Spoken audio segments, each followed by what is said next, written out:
Yaani jamani, mimi sijui hata nifanye nini na haya madeni ya hivi vikoba. Sijui nifanyaje wasahau. Bebe baby. Bebe wako nani?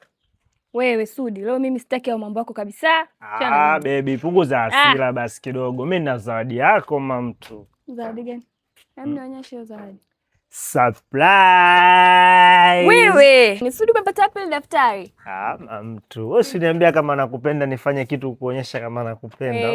Jamani, yani hapo umepatia sasa. Ili daftari lina taarifa zote za vikoba vyetu. Yaani humu ndani kuna madeni yangu yote. Yaani mamtu. Kwa hiyo nimekufurahisha sana jamani. Mamtu. Haya sasa ngoja. Maana sijaenda kwenye vikao vyao vitatu leo. Acha nikawaibukie kule. Nakuja ningoje hapo hapa. Mamtu. Sasa Sudi, shika. Shika hii. Shika na hichi kitabu. Nisaidie kukichoma sawa? Kwa jibu langu kwanza mamtu. Nikirudi tutaongea sawa? Ngoja niende kwenye hicho kikao huko.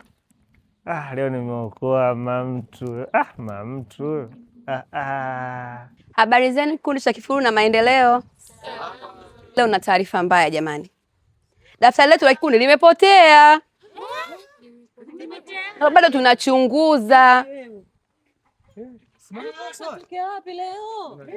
Subirini. Mimi lakini si nilisema huyu mama mwenyekiti haumfai. Haya, daftari limepoteaje?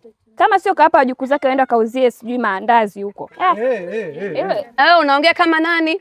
Mimi naongea kama mwanachama. Yaani hapa nilipo nina uchungu. Taarifa zetu zote zimepotea. Yaani na nyinyi vijana mmekaa hapa badala mseme, yaani mnakaa kimya. Taarifa sasa zimepotea, tunafanyaje? Nani alikwambia taarifa zetu zimepotea? Ila vibibi vinapenda kujamulia mambo haya.